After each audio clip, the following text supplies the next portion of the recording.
Bom, pessoal, vamos dar continuidade na nossa disciplina à distância.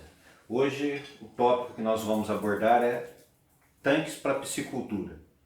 Então, bom, de uma forma geral, a gente pode dizer que um tanque de piscicultura ela tem um custo relativamente alto e é um investimento a médio e longo prazo. A gente pode dizer que, considerando a construção do tanque, ou seja, movimentação de terra, estrutura hidráulica, mão de obra, o preço vai girar em torno de 5 mil a 40 mil dólares por hectare. Tudo vai depender, esse valor vai depender das características da área, estratégia da construção e dos fatores climáticos. O que a gente precisa verificar também ou mostrar para vocês que os tanques não são de um único tipo. Nós vamos ter tanques apropriados para engorda, para acondicionamento de reprodutores, recria e alevinagem. No caso aqui, a gente pode dizer o seguinte: o tanque de engorda, geralmente, ele vai ter áreas acima de 1 hectare. Tanques para reprodutores são tanques já um pouco menores, variando mais ou menos, no máximo, em torno de 3 mil a 5 mil metros quadrados.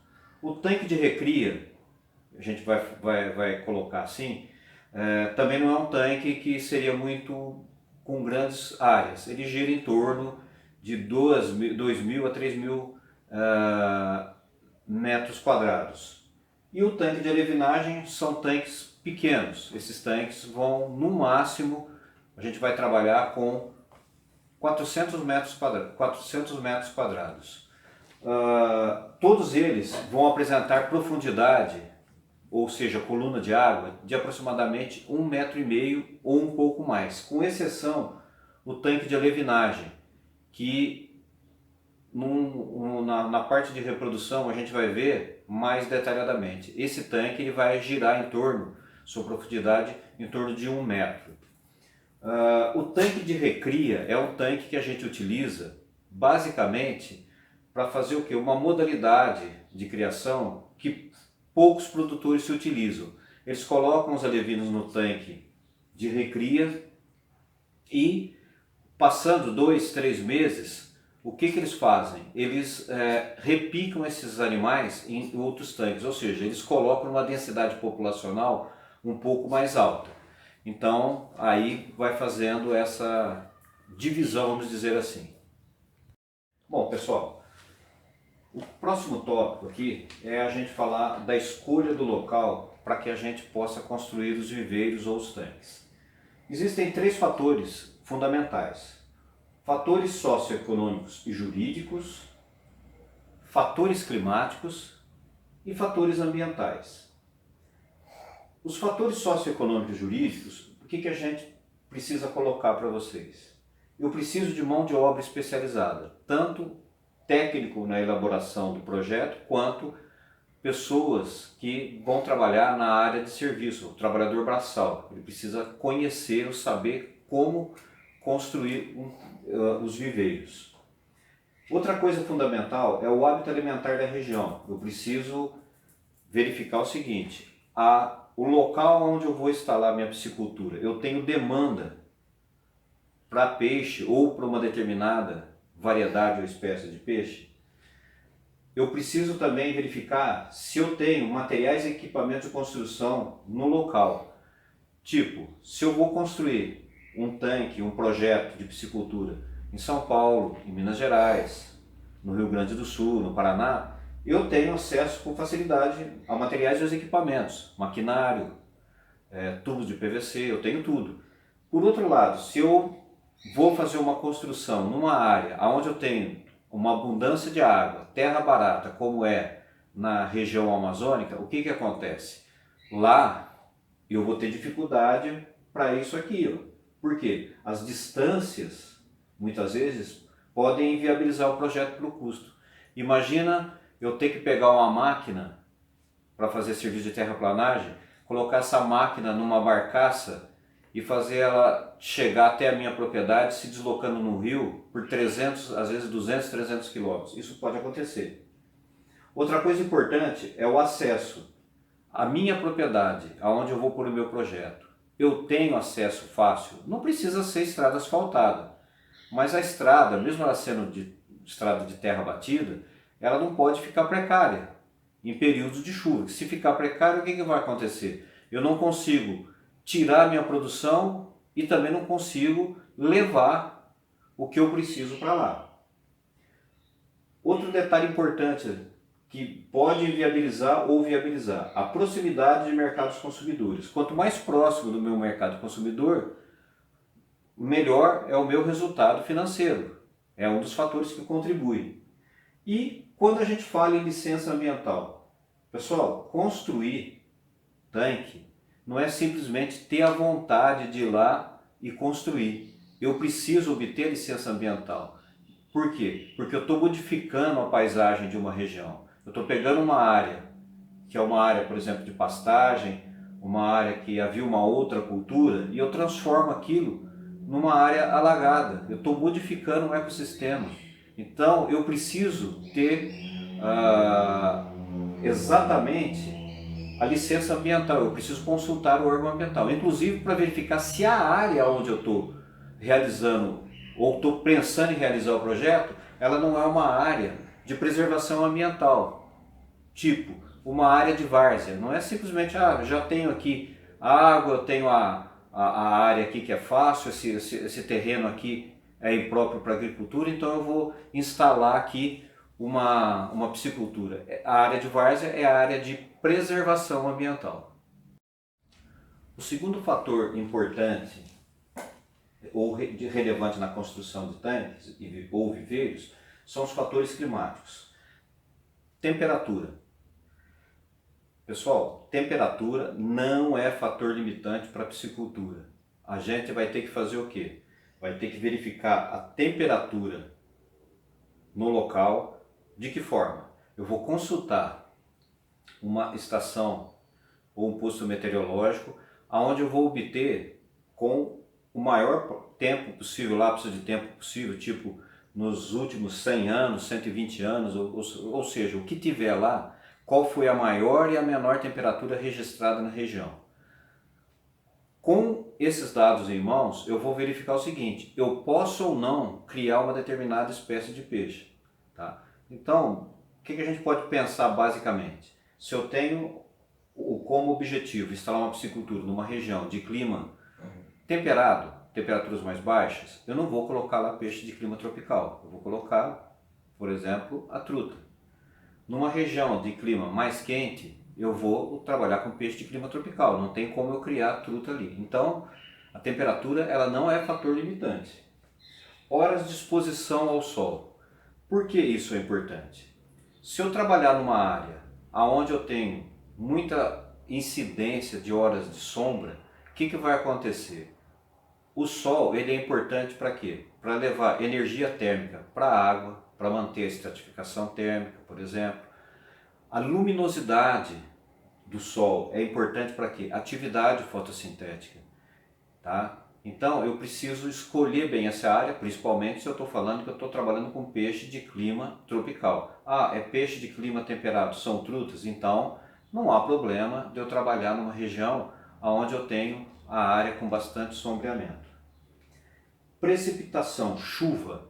Eu preciso também, quando eu for lá no posto meteorológico, perguntar, nos últimos 100 anos, 50 anos, o que a gente encontrar como resultado, qual foi a maior e a menor chuva. A menor chuva ou a menor intensidade de chuva, período de seca, por causa do quê? Por causa do abastecimento do tanque. Não que está abastecendo com água de chuva, por causa da nascente. E também verificar a maior incidência. Por quê? Porque na hora de eu construir meu tanque, eu tenho que dimensionar o sistema de saída de água de forma que ele possa ser compatível com a quantidade de água que vai precipitar dentro do tanque. Porque a água que vai precipitar fora, ela não pode cair no tanque, ela vai ter que passar por canaletas de escoamento de água de chuva que não vai poder entrar dentro do nosso tanque.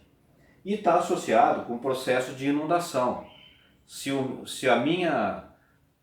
meu projeto eu não levei em consideração o dimensionamento correto da tubulação, o que pode acontecer? O meu tanque pode começar a transbordar, tá certo? Não é romper. O rompimento de barragem ocorre quando a barragem é mal construída.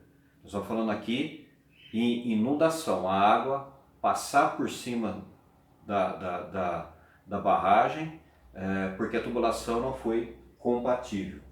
Incidência de ventos também, isso é muito importante, tem um lado positivo e um lado negativo. O lado positivo, a incidência de ventos, ela ajuda na movimentação da água, ou seja, na oxigenação da água. Por outro lado, eu tenho que me preocupar com a erosão eólica, a incidência de muito vento nas minhas barragens. Se eu não tiver essas barragens devidamente protegidas, o que vai acontecer? Eu vou ter problema de erosão eólica. O terceiro fator são os fatores ambientais. O primeiro, e dentro desses fatores ambientais eu tenho que verificar três coisas: a topografia da área, a natureza do solo e a qualidade e quantidade de água, ou seja, a disponibilidade de água. No caso da topografia, o ideal é que o meu terreno tenha de 2 a 3% de declividade. O que significa isso? Se eu tiver um terreno muito inclinado, com declividade muito acentuada, para cada 100 metros, vamos pegar um exemplo aqui, ó, no caso que é ideal, 2%. Para cada 100 metros que eu me desloque no sentido da declividade, eu vou ter uma diferença de nível de 2 metros. É a altura da minha barragem muitas vezes, ou 3 metros. Se eu pegar uma área cuja declividade é 15%, o que vai acontecer? Para cada 100 metros que eu me deslocar em direção ao declive, essa barragem vai ficar com uma altura de 15 metros. É uma altura muito grande. Isso aí encarece o custo na hora de construção do tanque. Então é preferível que eu tenha declividades entre 2 a 3%. E obviamente o terreno em nível também não é muito interessante, porque eu preciso ter declividade para a água poder entrar e escoar do outro lado. Se o terreno estiver em nível, vai apresentar dificuldade em relação a isso aí. O outro fator é o solo. O que a gente pode falar em relação ao solo? Se eu utilizar um solo muito argiloso, o que acontece? O solo muito argiloso, a máquina ao trabalhar com esse solo, ela vai ter uma certa dificuldade. Essa construção de tanque, o que vai acontecer com ela? Ela vai encarecer um pouco. Por quê? Porque a máquina trabalha por hora. Outra coisa, o solo muito argiloso, se eu esvaziar o tanque e deixar ele exposto durante muito tempo, vai começar a formar rachaduras. E essas rachaduras, elas vão, obviamente, numa fase inicial, permitir a infiltração de água por essas rachaduras. Por outro lado, se eu trabalho com o solo muito arenoso, o que vai acontecer? A água infiltra rapidamente. Por quê? Por causa que é uma característica do solo. E tenho dificuldade na hora de moldar a minha barragem. Então, o que a gente propõe como um solo ideal? O areno argiloso, é uma textura intermediária. Mas eu não posso construir tanque em solo argiloso? Não é que eu não posso, até posso, só que eu vou ter um pouco mais, uma elevação no custo, tá? E vou ter que tomar um pouco mais de cuidado com esse tanque não ficar muito tempo exposto ao sol. No caso do arenoso, eu posso me utilizar, por exemplo, de manta sintética. Encarece o projeto, mas eu consigo fazer, tá? Então, é uma coisa que a gente precisa verificar.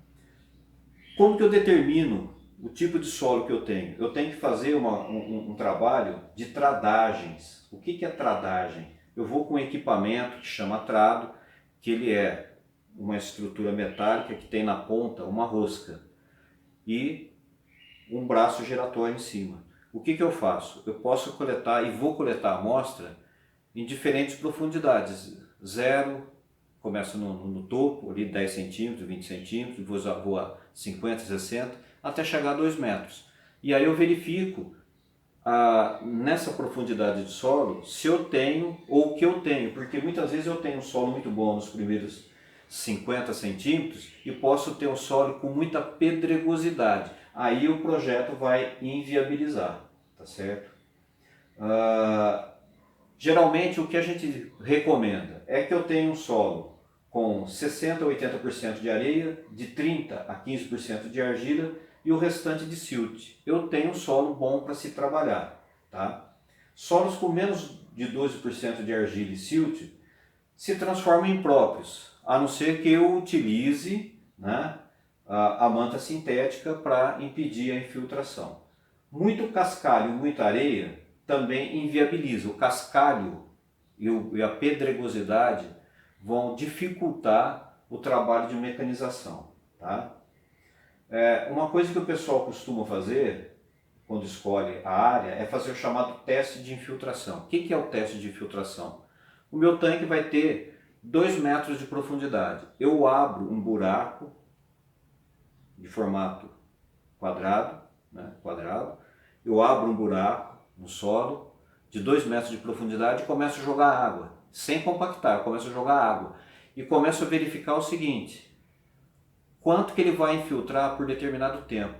Normalmente o que acontece? Eu vou jogando água e é lógico, inicialmente ele pode não estar com a umidade ideal, ele vai ocorrendo uma infiltração intensa de água. Porém, com o tempo, e se esse solo for próprio, ao longo do tempo, ele vai o quê? Ele vai saturando e vai diminuindo gradativamente a infiltração. Alguns pesquisadores fazem alguns alertas em relação a solos críticos, que são os denominados solos sulfáticos e orgânicos. Solo sulfático é que tem muito enxofre, ele reage com a água, esses compostos de enxofre, acidificando muitas vezes o ambiente. E solos orgânicos, por quê? Por causa da presença da matéria orgânica, pode reduzir a taxa de oxigênio na água. Dentro ainda dos fatores ambientais, o último deles é a qualidade e a quantidade de água. Não adianta eu querer montar um projeto de piscicultura sem que eu tenha água em abundância e em qualidade. Por quê? A quantidade e a quantidade de água pode inviabilizar o projeto. A qualidade, muitas vezes, eu vou poder corrigir. Agora, a quantidade não. Outra coisa que eu preciso verificar, eu preciso evitar o desperdício de água, ou seja, elaborar sistemas de piscicultura onde eu tenha altos fluxos de água sem necessidade. Tá? Lembrando que essa quantidade, essa circulação de água, ela tem como objetivo o quê? Melhorar a oxigenação do ambiente e renovar essa água por causa do quê? Por causa do confinamento de animais, tá certo? Dentro do ambiente aquático, que vai eliminar fezes, urinas, eu vou ter resto de ração dentro da água. Importante a gente lembrar o seguinte: eu preciso de uma demanda hídrica, ou seja, uma quantidade de água para mim elaborar meu projeto. Essa demanda hídrica, dependendo do tipo de cultivo e forma de cultivo que eu vou fazer, vai variar de 10 a 20 litros de água por segundo por hectare, ou seja, num espelho d'água de 1 hectare, ou seja, de 10 mil metros quadrados, por segundo vai ter que entrar de 10 a 20 litros de água. Isso serve para quê? Essa vazão que a gente está falando aí, ela serve para compensar tanto a renovação de água, serve para compensar a evaporação e a infiltração. Tá? E o mais importante, quando que eu vou, ou em que período que eu faço essa medição? Essa medição da vazão do manancial que a gente vai pegar, um córrego que passa pela propriedade, por exemplo, eu tenho que fazer isso no período da seca. Eu não posso fazer no período de chuva, porque se eu fizer no período da seca, eu vou estar no período da chuva, eu vou estar errando. Então é preferível que eu faça no período da seca, onde eu tenho a menor disponibilidade de água. Como que se faz isso? É necessário que o projetista, quem vai elaborar o projeto, vai montar o projeto para vocês, esse especialista tenha alguém, ou ele seja também da área de hidrologia, porque ele vai ter um equipamento chamado molinete. Tá? Esse molinete é um equipamento que ele é compridinho, ele tem uma hélice, e quando eu coloco ele dentro da água, do fluxo de água, ele gira. Esse giro faz com que surja o que? Aquela rotação por minuto. Essa rotação, esse RPM, essa rotação por minuto, eu jogo numa formulazinha e transformo isso em litros d'água por segundo. Tá? Então há necessidade de eu fazer essa medição juntamente com um especialista.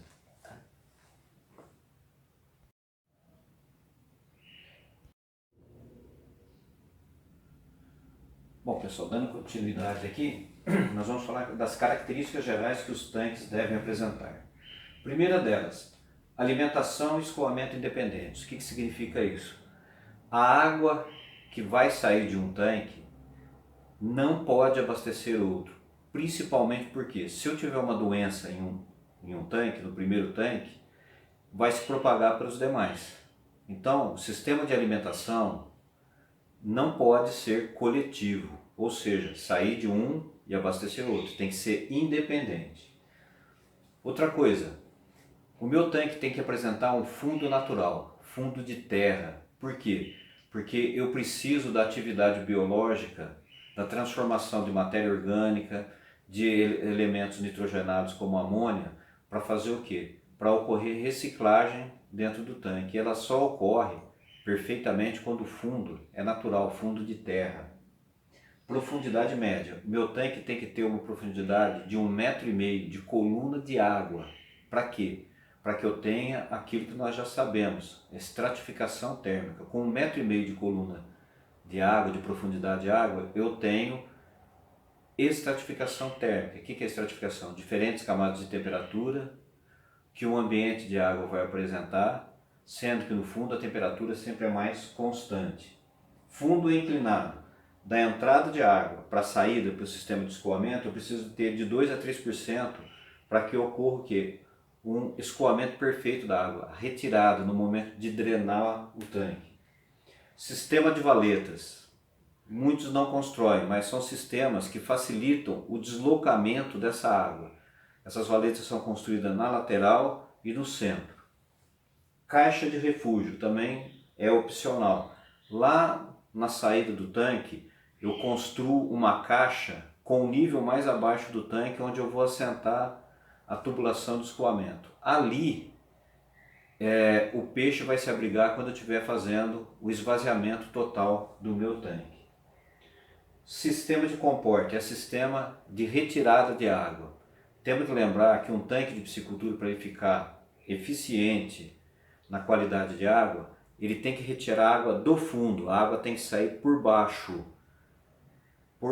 e sair por aquilo que a gente chama de sistema de vasos comunicantes. Se vocês derem uma observada na apostila e nas transparências, vai ter esse sistema de escoamento. Tá? Preciso ter tela na entrada, mas principalmente na saída. Na entrada é para evitar o acesso de peixes invasores, insetos que eu não quero, ou qualquer outro tipo de material. Por outro lado, na saída eu preciso ter também uma telinha, porque o alevino é pequeno. Eu muitas vezes construo um tanque e coloco uma tubulação com diâmetro grande. O que acontece? Vem uma chuva de grande intensidade.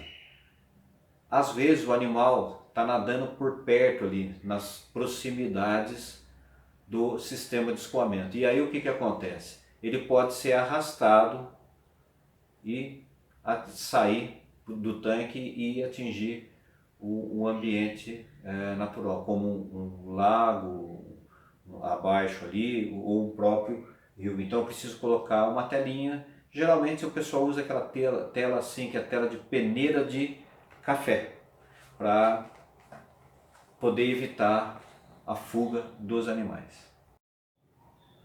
Bom pessoal, escolhida a área, tenho topografia ideal, tenho solo ideal, tenho água em quantidade e em qualidade, agora eu vou passar para o próximo passo, que é a construção do tanque.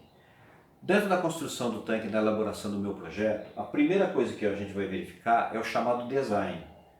O que é o design? É onde eu vou me preocupar na elaboração do projeto com o tamanho do meu tanque e o formato dele. E tudo isso depende do quê? Da área disponível. O tamanho do meu tanque. Se eu vou trabalhar com engorda, eu só vou construir tanque grande. Se eu vou trabalhar com um sistema de alevinagem, eu vou trabalhar com tanques pequenos. Se eu vou trabalhar com o processo de reprodução e alevinagem, eu tenho que ter tanque do tamanho para acondicionar o reprodutor e para acondicionar os alevinos. Com relação ao seu formato, geralmente o ideal é construir tanques com formatos retangulares. São mais bem elaborados no que se refere ao quê? Ao movimentação do fluxo de água. Tá? Se a gente considerar o perímetro da área, se eu somar o perímetro que a máquina vai trabalhar, o tanque quadrado sempre ele vai ficar um pouco mais barato. Porém, o tanque quadrado não me dá uma boa movimentação da água. Dentro dos slides que vocês têm aí, tem uma figura aqui, que é uma vista superior, onde a gente observa que eu tenho uma área B e uma área A e uma área B. Na área A, os tanques apresentam-se relativamente disformes, apresentam com formatos irregulares. Por que eles são assim? Porque na verdade uma das coisas que pode ter contribuído é a topografia da área, a presença de uma área de preservação ambiental que eu não pude acessar, que eu não pude trabalhar com ela.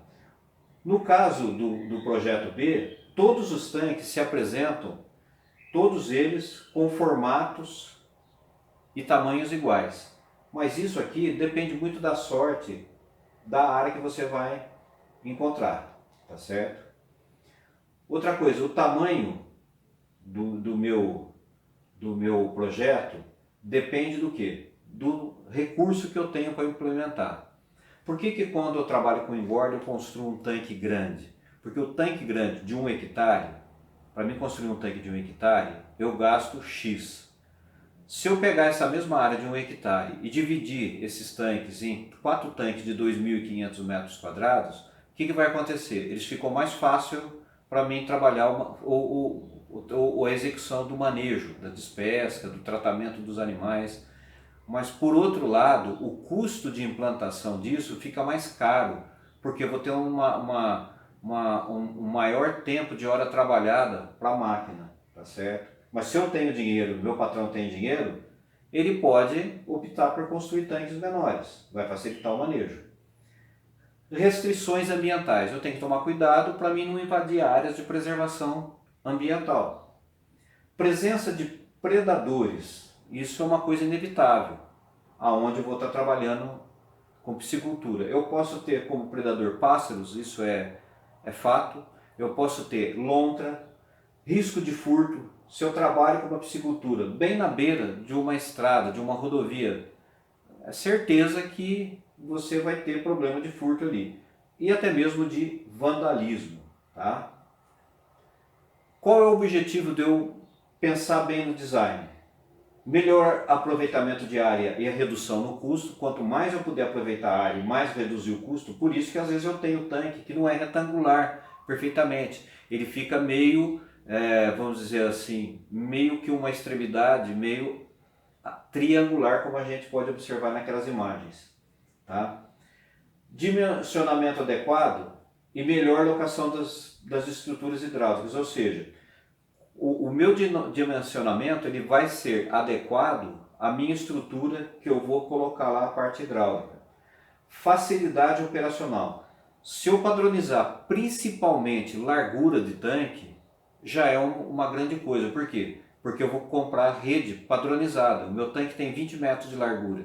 Eu só vou comprar redes para trabalhar com um tanque de 20 metros. Mas imagina o seguinte, um projeto elaborado com tanques com larguras diferentes. O cara muitas vezes tem que comprar redes com larguras diferentes. E lógico, o meu projeto ele tem que ter durabilidade da estrutura, ele tem que ser durável. Eu tenho que fazer, lógico, as denominadas restaurações, eu tenho que fazer algumas obras preventivas para não ter problema de rompimento de barragem, para garantir essa durabilidade da minha estrutura. Bom, pessoal, ainda com relação ao design, eu preciso me preocupar com o tamanho e o formato. Como eu falei para vocês, o tanque quadrado ele fica mais barato, menor tempo de mecanização, de hora de máquina trabalhada. Porém, ele apresenta uma dificuldade na circulação da água. Tá? Ele não dá uma circulação ideal, como o tanque retangular. A pergunta que se faz, tanque pequeno ou grande? O que eu vou fazer? Qual é o tipo de projeto? Trabalho com alevinagem?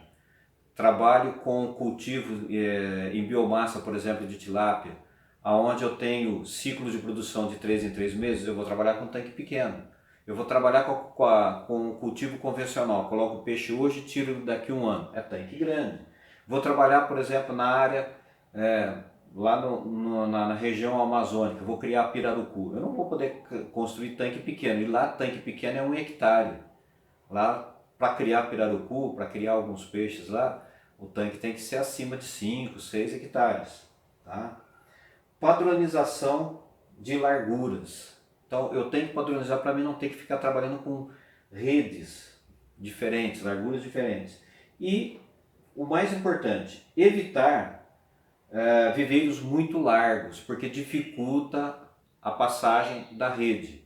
Ah, mas tem piscicultura que o tanque é grande, como você falou, o tanque é enorme. Só que aí não é o ser humano que vai entrar dentro do tanque para tirar o peixe, para passar a rede. Quem vai fazer esse trabalho é um trator. Então fica um trator de um lado, trator do outro.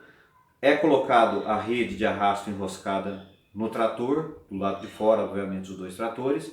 E os tratores vão se deslocando e os operadores, né, os funcionários empregados ficam dentro do tanque só para direcionar o arrasto da rede. Profundidade, como nós já mencionamos. O ideal na nossa região, aqui, praticamente em todo o estado de São Paulo, estado de Minas Gerais, a profundidade ideal é 1,5 metro de coluna de água e mais meio metro de área de escape. Então, a altura da minha barragem, no mínimo 2 metros de altura.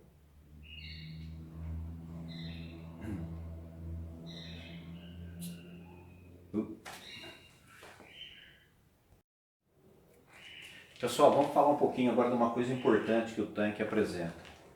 Diques ou barragens. Tem um desenhinho aí na apostila, na transparência, que mostra isso aqui. Ó. Eu tenho a minha barragem, ela tem que ter inclinação.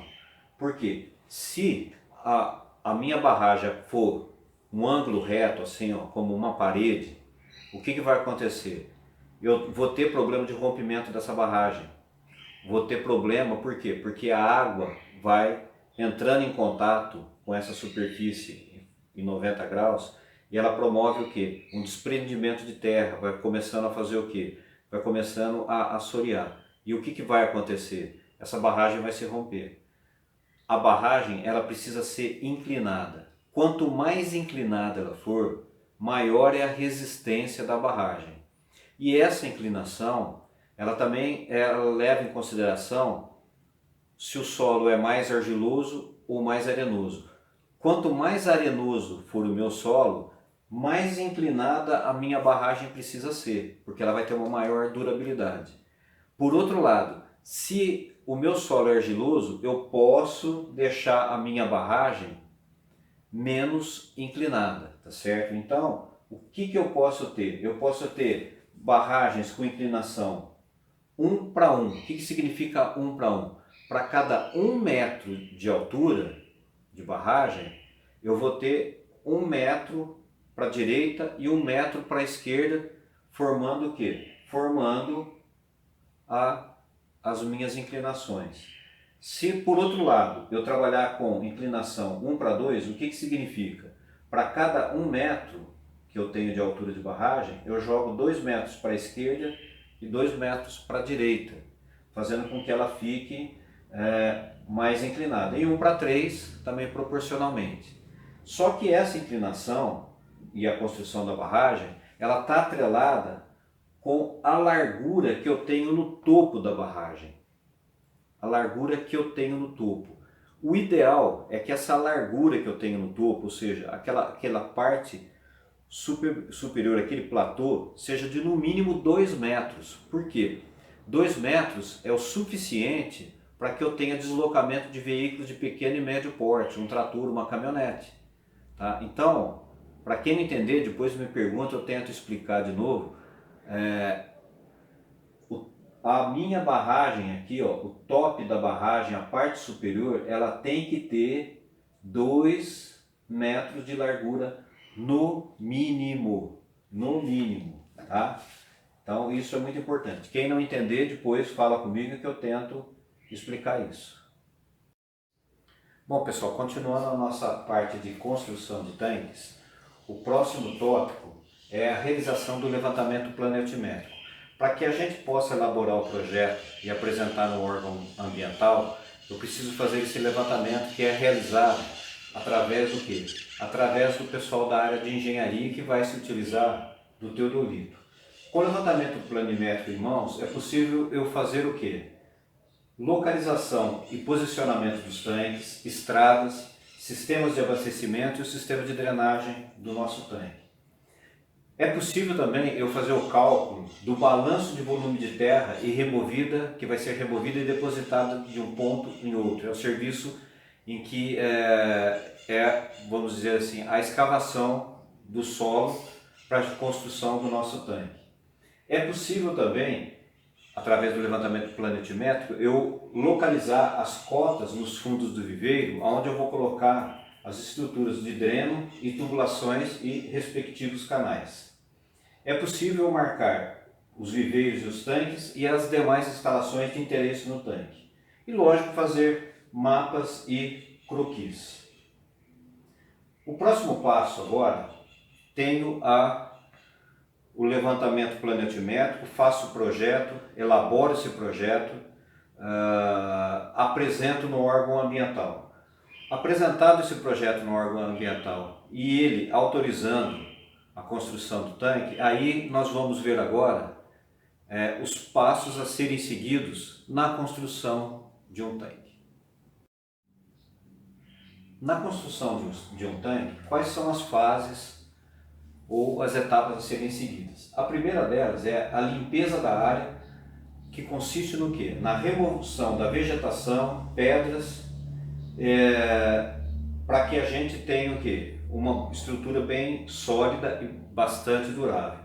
No caso da remoção de vegetação, eu vou remover toda a vegetação arbórea, árvores, eu vou cortar tudo. Além de retirar a árvore, o próximo passo é fazer a destoca, ou seja, a retirada do sistema radicular. Por quê? Esse sistema radicular, se eu permitir que ele fique, primeiro que ele vai virar matéria orgânica, ele vai trazer problemas futuros para a oxigenação da água. E ao virar matéria orgânica, ele vai se decompor, vai se desfazer. E eu vou encontrar no meu tanque pontos de infiltração de água. Da mesma forma, pedra.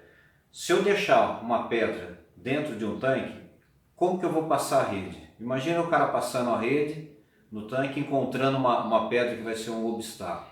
Então não é muito interessante isso.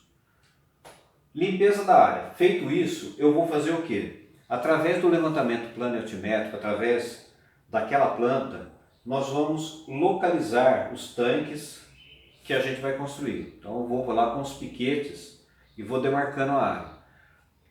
Dessa demarcação de área também, eu já posso fazer a localização dos drenos, ou seja, o sistema de escoamento e os canais de abastecimento e, enfim, toda a infraestrutura eu vou poder colocar lá na área, ou seja, através de piquetes. E depois vem o serviço de terraplanagem, que hoje em dia é utilizado uma máquina chamada scraper. O que é o scraper? É um trator, muitas vezes grande.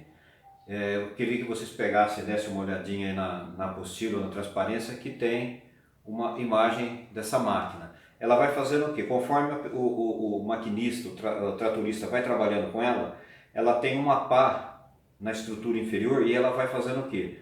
Essa pá vai aprofundando no solo, na altura, na profundidade que é, para mim poder trabalhar a altura, e automaticamente essa terra vai ser armazenada onde? Numa caçamba que já existe na própria máquina. Essa máquina ela é vista ou é observada muito em construção de rodovia, tá? Para retirada de excesso de terra, tá certo? Também posso utilizar retroescavadeira para fazer o quê? Para a gente poder trabalhar a construção dos canais de drenagem, certo? E sempre que possível, se utilizar de trator de esteira ou até mesmo de pneu. Aí vai depender do que você tem à sua disposição. Uma outra coisa, após a construção do tanque, após começar aquela remoção de terra, há necessidade de se trabalhar com compactador, igual o pessoal usa em rodovia, do tipo pé de carneiro que eles falam, tá? Então, dê uma observadinha aí nas nossas transparências que eu tenho todas essas máquinas aí para vocês poderem observar. Pessoal, continuando agora, item 5.3, etapas da construção. Bom, na etapa de construção, o que a gente observa? Corte da terra, transporte de terra, aterro e compactação. O que vai acontecer? O operador está lá com o scraper, ele vai entrar na área, ele vai começar a passar o scraper, ele vai começar a cortar a terra por baixo, vai armazenar essa terra dentro da caçamba, vai fazer o quê? Vai fazer a deposição numa outra extremidade ou do lado, nessa etapa de construção, e já vem outra máquina ou o próprio trator, o scraper, já começa a iniciar o processo de compactação. Feito todo esse processo de corte e transporte de terra de um lado para o outro na área, o próximo passo é o acabamento do fundo do viveiro. Porque eu preciso ter uma declividade da entrada para a saída, para a água não empoçar, tá certo? Então, eu preciso ter uma declividade, ela gira em torno de 1 a 2% da entrada para a saída do escoamento, ou a área de escoamento do tanque. Quando a gente está realizando o processo de construção também, eu tenho que me preocupar com as estruturas hidráulicas, o sistema de abastecimento. Vocês vão ver aí através do slide que a gente pode trabalhar com dois sistemas de abastecimento.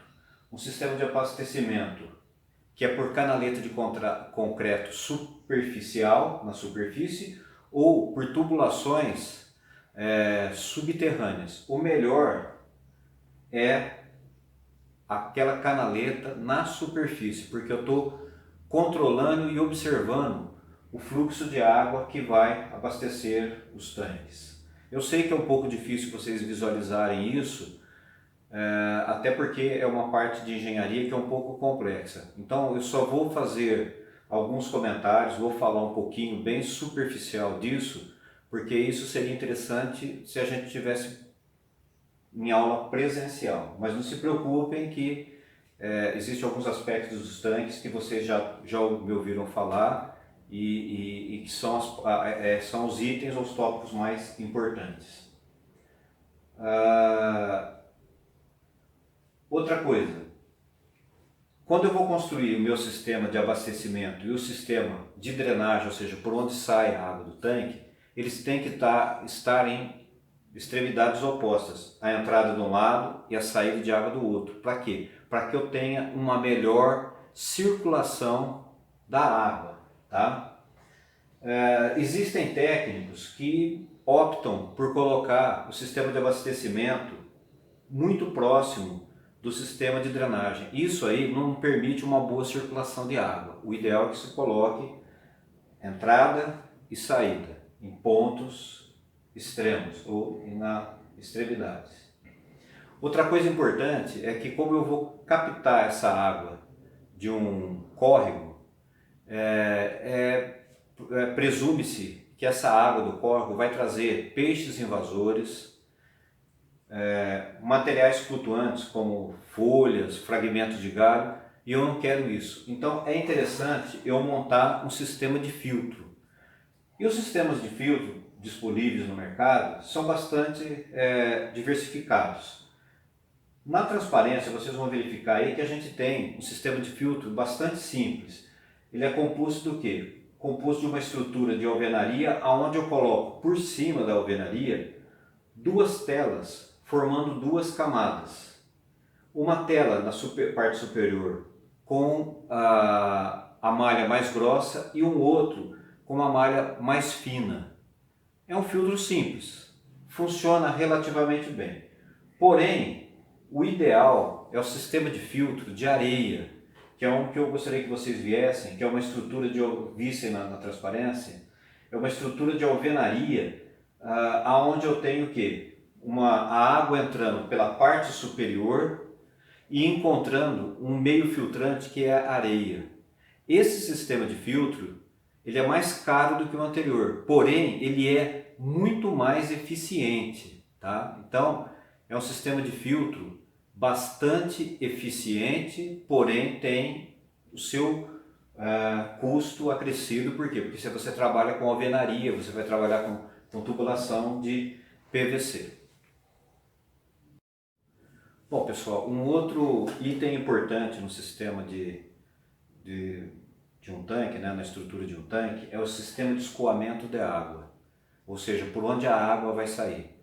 A água, ela necessariamente, eu preciso aplicar uma metodologia que eu retire a água por baixo do tanque. Então, tem uma transparência aí, um slide, que mostra bem uma estrutura em alvenaria do tipo monge. Essa estrutura, ela faz o quê? Ela permite a saída de água exatamente por baixo do tanque.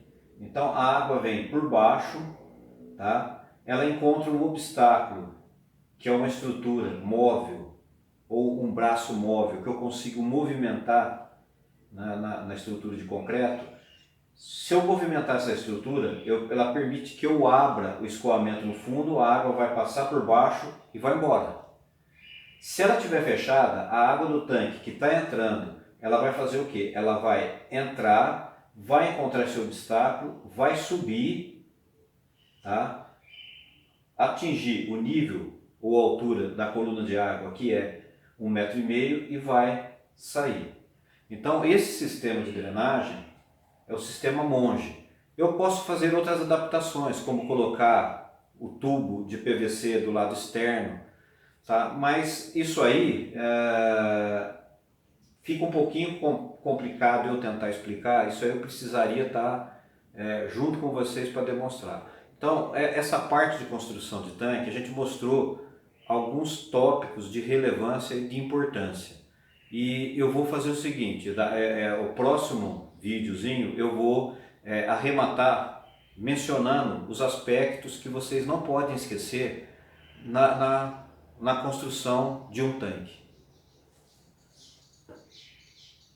Bom, pessoal, então vamos só fazer recapitular e sintetizar o que é importante a gente saber sobre a construção de um tanque. A primeira coisa é escolher o local, tá? Nós já falamos isso. A escolha do local, eu levo em consideração 3 fatores: fatores socioeconômicos e jurídicos, os fatores climáticos e os fatores ambientais. Com relação aos fatores socioeconômicos, e jurídicos, todos são importantes, mas a gente dá uma ênfase para a licença ambiental. Por quê? Eu preciso tomar cuidado aonde eu vou construir meu tanque, aonde eu penso em construir, porque eu tenho áreas de preservação ambiental. Outra coisa, para mim fazer o meu projeto, eu preciso da licença ou da autorização do órgão ambiental competente. Com relação aos fatores climáticos, temperatura, eu preciso escolher a espécie de peixe que eu vou criar de acordo com a temperatura do local, da onde eu estou fazendo o meu projeto. Nessa linha também eu me preocupo com a quantidade de água de chuva, para que eu não tenha o quê?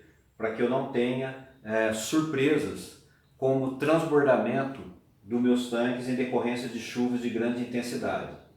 Com relação aos fatores ambientais, a topografia, o terreno, o ideal é que ele tenha de 2 a 3%. O solo, eu posso construir tanque em solo arenoso, em solo argiloso, porém o areno-argiloso é aquele que me traz menos problema. Devo também evitar solos muito arenosos e solos pedregosos. Por quê? Porque esse tanque ele vai ter uma necessidade maior de nós realizarmos manutenções preventivas. Tá? E com relação à qualidade e quantidade de água. Qualidade da água eu corrijo, a quantidade que é o problema. Lembre-se que para mim determinar o tamanho do meu projeto, eu preciso saber quanto que eu tenho de água, quanto que o meu córrego tem de vazão de água. É através dessa vazão que eu vou fazer o meu projeto. Sempre lembrando 2 detalhes. 1, eu vou medir essa vazão no período da seca. 2, a água passa pela minha propriedade, ela não é minha. Eu não posso fazer um projeto pensando em utilizar toda a água. Eu sempre tenho que, ao pedir a autorização para o órgão ambiental do meu projeto, associar a vazão, a demanda de água que eu vou ter, a demanda, a vazão, para mim conseguir a outorga para o uso da água. Todo tanque de piscicultura ele tem algumas características que são importantes. Então isso aqui que é importante a gente guardar. Todo tanque, como característica, ele precisa ter alimentação e escoamento independentes. O que seria isso? Toda a água que sair do tanque tem que ir embora para o meio ambiente. A água que sai de um tanque, em absoluto, ela não pode sair de um tanque e entrar em outro, porque se eu tiver um problema de patógenos, que dê um problema de contaminação, eu vou propagar isso para outros tanques. Meus tanques vão ter que ter fundo natural, fundo de terra. A profundidade, importante por causa da estratificação térmica. Tem que ter fundo inclinado para poder esvaziar. Caixa de refúgio opcional. Comporta, ou seja, o sistema de drenagem que tira a água por baixo.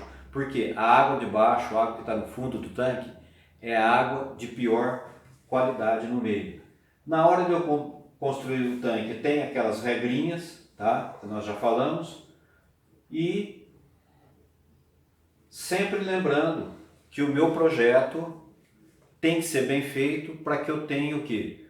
Uma durabilidade das minhas estruturas. Então há necessidade disso aí. Além dos vídeos que eu gravei e coloquei disponível para vocês em aula, eu também fiz o seguinte, eu procurei na internet e coloquei uns links para vocês acessarem alguns vídeos sobre construção de tanques, aonde você consegue ter uma visualização melhor, tá?